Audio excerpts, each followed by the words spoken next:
bahwa suku Asmat yang berada di Papua itu banyak budayanya dan keseniannya juga. Halo kawan-kawan, hari ini saya akan menjelaskan apa itu Bhinneka Tunggal Ika. Bhinneka Tunggal Ika adalah berbeda-beda tetapi tetap satu. Jadi kalian dilarang menghina teman kalian ya. Dadah, terima kasih. Ini saya akan menjelaskan tentang senjata daerah. Suku Asmat menggunakan senjata daerah busur, panah, dan parang dalam kehidupan sehari-hari. Yaitu contohnya pisau tusuk. Senjata ini terbuat dari tulang burung kasuari. Agar terlihat lebih menarik, masyarakat suku Asmat menambahi dengan bulu burung kasuari. Dan yang kedua ada tombak. Tombak merupakan senjata tradisional orang Papua yang digunakan untuk berburu yang merupakan salah satu sistem mata pencarian. Panjang tombak biasanya antara 2-3 meter yang terbuat dari batang bambu atau batang ribut. Lalu juga ada kapak batu. Suku Asmat menggunakan kapak batu untuk menebang dan membantu pembuatan sagu. Biasanya kapak batu bisa digunakan sebagai mahar untuk pernikahan. Yang pertama, saya akan menjelaskan tentang seni ukir kayu. Secara umum, motif dalam ukuran suku Asmat memiliki beberapa makna dan ukuran. Salah satunya yaitu sebagai simbol atas kehadiran nenek moyang, dan saya akan menjelaskan tentang tarian daerahnya. Tarian Tobe merupakan tarian khas suku Asmat yang disebut juga tarian berang. Biasanya, tarian ini dilakukan oleh 14 penari laki-laki dan 2 penari perempuan. Dan tarian ini diiringi oleh nyanyian dan diiringi oleh alat musik, yaitu tifa. Penari biasanya menggunakan manik-manik gada dan yang berbahan dan daun-daun yang disimpan dalam tubuh mereka. Saya akan menjelaskan tentang pakaian daerah. Pria suku Asmat memakai hiasan kepala, rompi, koteka, dan hiasan kalung berupa gigi, tulang hewan, dan kerang.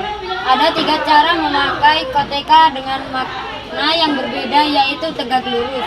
Yang pertama, tegak lurus. Koteka tegak lurus melambangkan bahwa si pemakai merupakan pria sejati dan masih perjaka. Yang kedua, miring ke kanan.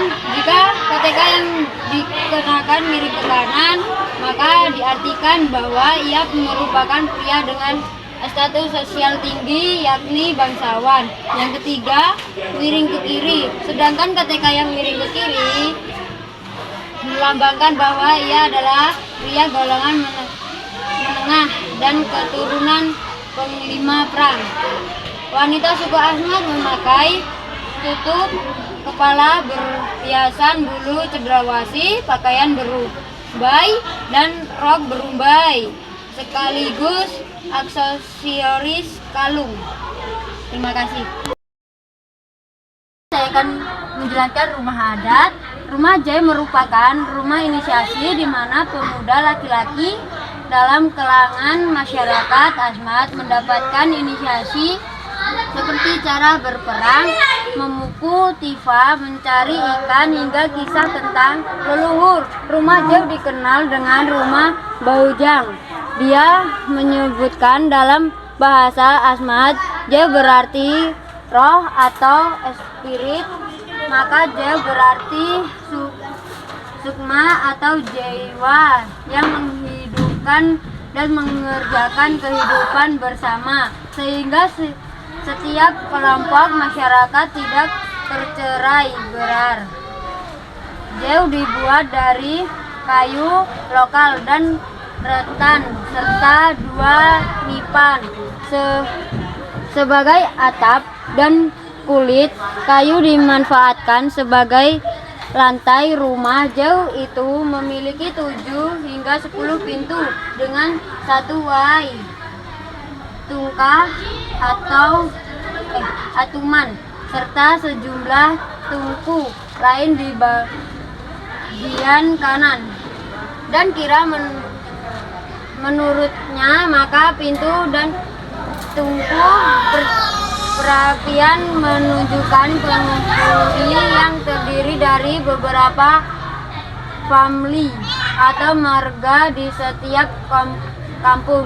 Dalam adat istiadat masyarakat Asmat, Setiap marga ada atau farm disediakan 2 pintu dan 2 buah tungku perapian. Dalam tradisi masyarakat Asmat, jauh tidak dilihat dari sisi panjang dan lebar ataupun besarnya jauh, karena jauh itu sudah diwariskan dari nenek moyang.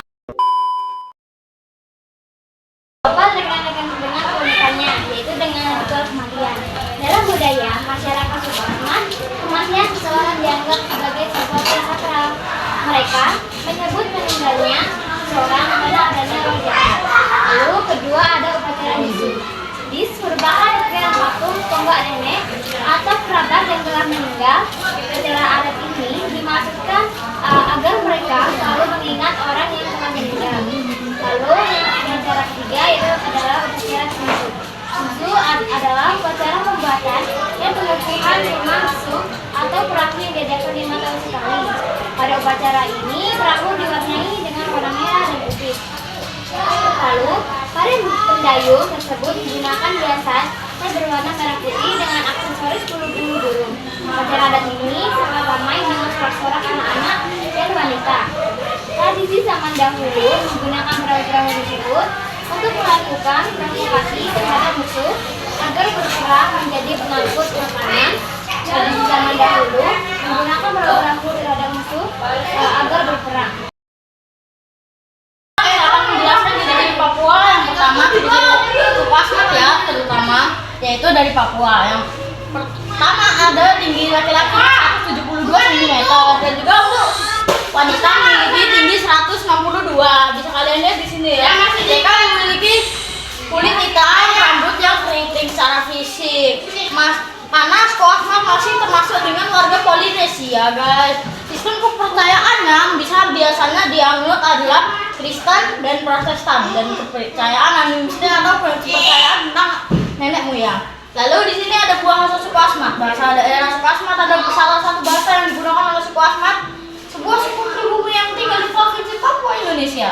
Bahasa ini termasuk dalam rukun bahasa Papua dan memiliki karakteristik yang unik. Dalam bahasa daerah suku Asmat terdapat kosakata khas yang digunakan suku sini untuk mengekspresikan konsep dan nilai-nilai budaya mereka. Selain itu, bahasa ini juga memiliki sistem tata bahasa yang unik. Suku Asmat menggunakan bahasa daerah mereka dalam keseharian ataupun upacara adat, komunikasi, dan salah satu sebagai bentuk identitas yang penting bagi suku Asmat. Suku Asmat yaitu papeda. Papeda adalah makanan khas dari Papua. Makanan papeda kuah kuning adalah makanan tradisional dari Papua. Papeda adalah makanan yang terbuat dari sagu yang direbus hingga mengental. Kuah kuning yang menyertai papeda biasanya terbuat dari ikan, seperti ikan tongkol atau ikan kuniran, yang dibumbui dengan rempah-rempah dan santan. Makanan ini biasanya disajikan bersama ikan bakar atau ikan kuah kuning lainnya. Mata pencaharian di suku Asmat yaitu sebagai pemburu dan petani kebun. Sedangkan mereka yang tinggal di pesisir lebih memilih menjadi nelayan sebagai mata pencaharian.